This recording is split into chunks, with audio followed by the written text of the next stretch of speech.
Aïe! Barakallahu fik, mon cher frère Sofiane. J'espère que tu n'es pas blessé. Non, alhamdulillah. Qu'Allah te récompense pour ton aide, Sofiane. Où est notre ami Yassine? Vous avez l'habitude de venir courir ensemble? Il ne viendra pas aujourd'hui, parce que sa mère est malade. Il doit rester à ses côtés. Qu'Allah la guérisse, Inch'Allah. Il faut que je lui rende visite, après l'entraînement, pour prendre de ses nouvelles, et aussi que je vois s'il a besoin d'aide.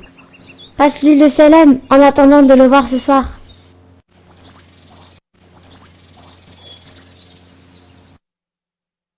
C'est l'heure de prendre tes médicaments, maman.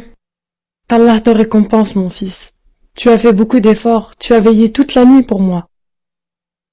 Malgré tout ce que j'ai fait, je ne pourrai pas te rendre service comparé à ce que tu as fait pour moi. C'est sûrement notre voisine qui vient pour te rendre visite. Assalamu alaikum. Wa alaykum assalam wa rahmatullahi wa barakatuh. Comment vas-tu, Sofiane? Alhamdulillah. J'ai appris que ta mère est malade, donc je suis venu pour prendre de ses nouvelles et rester un peu avec toi. Que Dieu te récompense, mon cher ami, mais excuse-moi, je ne pourrai pas rester avec toi pour le moment. Non, mon ami, pas de problème. Je passerai te voir un peu plus tard. Assalamu alaikum. J'espère que t'acceptes mes excuses et ne te fâches pas. Assalamu alaikum. Wa alaykum assalam wa rahmatullahi wa barakatuh. Qui était-ce, mon fils? C'est mon ami Sofiane.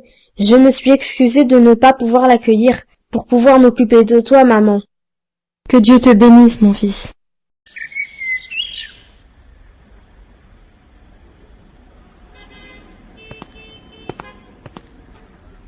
Hélas, est-ce cela l'amitié? Pourquoi Yassine se comporte-t-il de cette façon avec moi? Il refuse de m'accueillir chez lui. Est-ce cela l'amitié?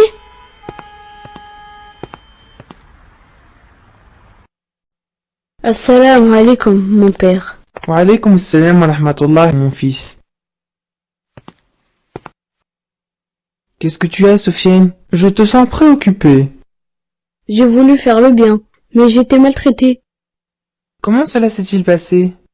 J'ai rendu visite à mon ami Yassine pour prendre des nouvelles de sa mère qui est malade. Rester un peu avec lui. Mais il a refusé de m'accueillir et il m'a dit qu'il ne pouvait pas rester avec moi. Es-tu en colère pour un droit qu'Allah a donné à ton ami? Comment cela? N'as-tu pas entendu la parole d'Allah Azza wa Jal?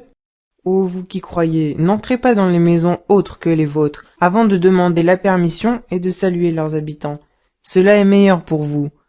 Peut-être vous souvenez-vous, si vous n'y trouvez personne, alors n'y entrez pas avant que permission vous soit donnée. Et si on vous dit « retournez », eh bien retournez. Cela est plus pur pour vous. Et Allah, de ce que vous faites, est omniscient. Et le sens de ce verset est qu'on doit demander la permission avant d'entrer. S'il nous autorise à entrer, on entre. Et s'il nous le refuse, on s'en va. Et s'il n'y a personne dans cet endroit, on n'y entre pas, sauf si on y est permis. Et pour quelle raison le propriétaire refuse-t-il d'accueillir ses invités? Mon fils, chaque maison a sa vie privée, et on ne doit pas poser de questions dans ce qui ne nous regarde pas. Ceci est meilleur et plus pur pour nous, comme Allah nous l'a dit. Oui, mon cher papa, t'as raison. Le prophète sallallahu alayhi wa sallam, il a dit si quelqu'un demande la permission d'entrer 3 fois et qu'on ne lui autorise pas, qu'il parte alors.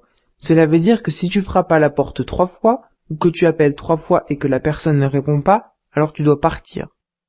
Et si je pars, je suis récompensé quand même? Oui, mon fils, les musulmans d'avant ne trouvaient aucune gêne et n'étaient pas tristes quand on ne leur donnait pas la permission. Qu'Allah me pardonne, comme j'ai été fautif envers mon ami Yassine. Si on connaissait bien notre religion, personne ne ressentirait de la haine envers les autres ou ne les détesterait. Qu'Allah te récompense, mon cher papa, et je te promets de rendre visite à mon ami Yassine demain, Inch'Allah, et je ne me fâcherai pas s'il me demande de refaire un demi-tour. Qu'Allah te bénisse, mon fils.